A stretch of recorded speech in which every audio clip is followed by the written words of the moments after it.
It was supposed to be a normal Thursday evening. The kind of evening where fathers take their kids out for pizza, and laughter fills the corners of a small town restaurant.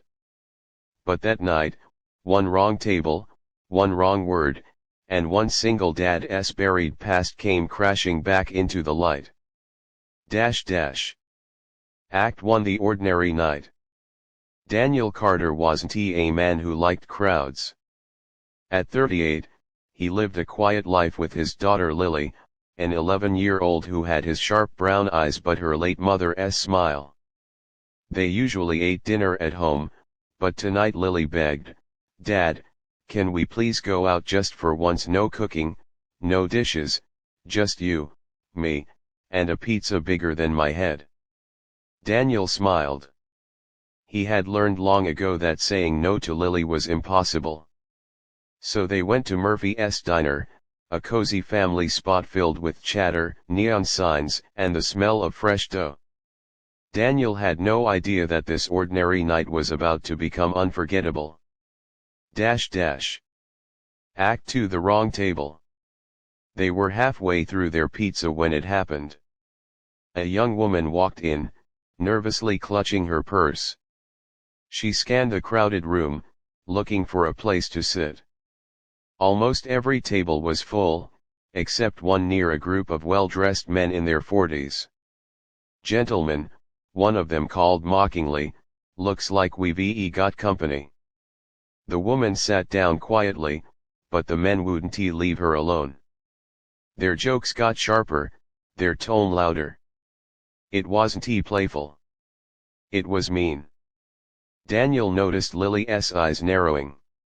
She whispered, "Dad, they're being awful to her." Daniel wanted to ignore it. He wanted to stay invisible, like he had for years. But then he saw the woman's trembling hands and her forced smile.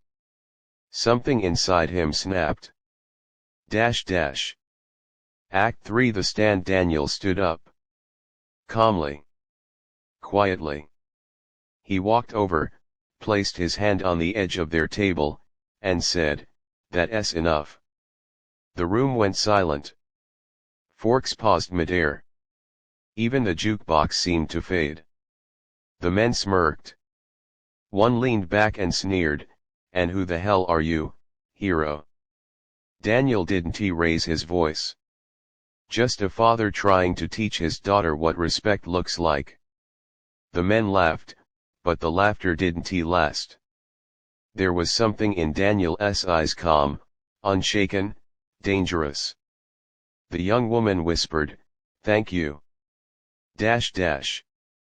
Act 4: The Past resurfaces. Daniel thought that would be the end of it.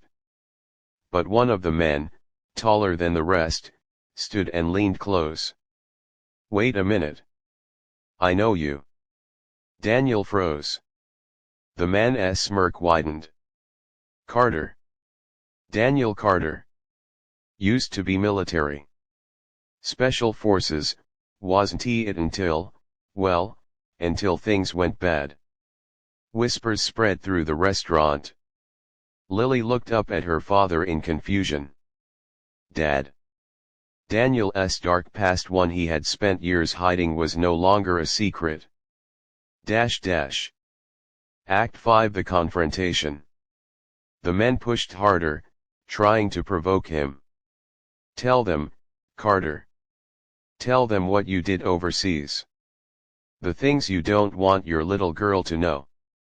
Daniel clenched his fists but stayed quiet. His voice finally broke through, low and steady, "I did things I'll never be proud of.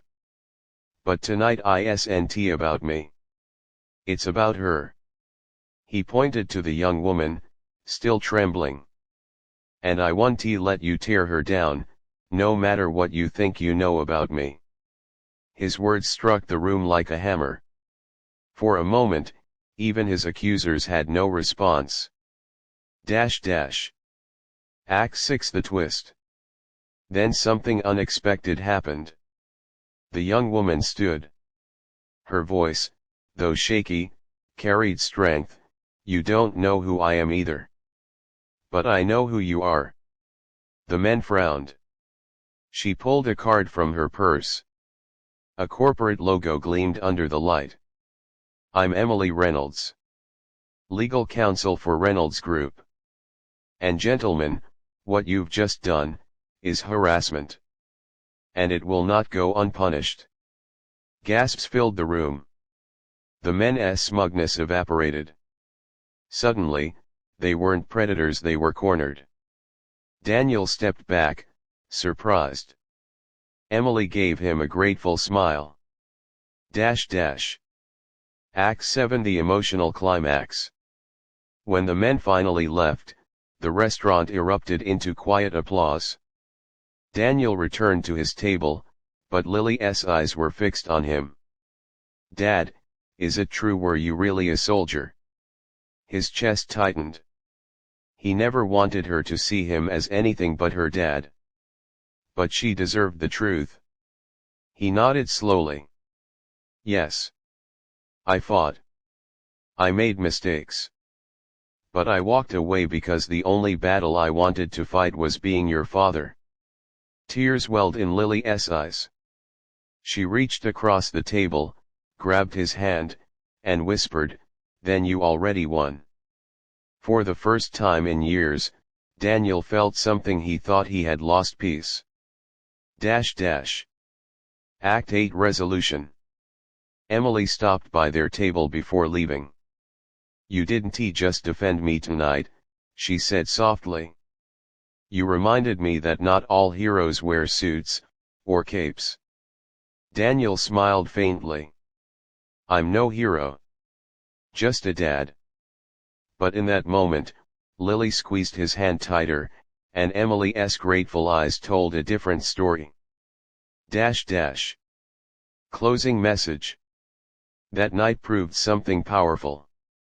Sometimes, life doesn't put us at the wrong table by accident. Sometimes, the wrong day becomes the right moment, to show kindness. To stand up when no one else will. To remind the world that even a man with scars, with regrets, with a past he wishes he could erase, can still be the light in someone else's darkness. And as Daniel and Lily walked home under the streetlights, she whispered one last thing that stayed with him forever: Dad, I think Mom would be proud. And for the first time in a long time, Daniel let himself believe it.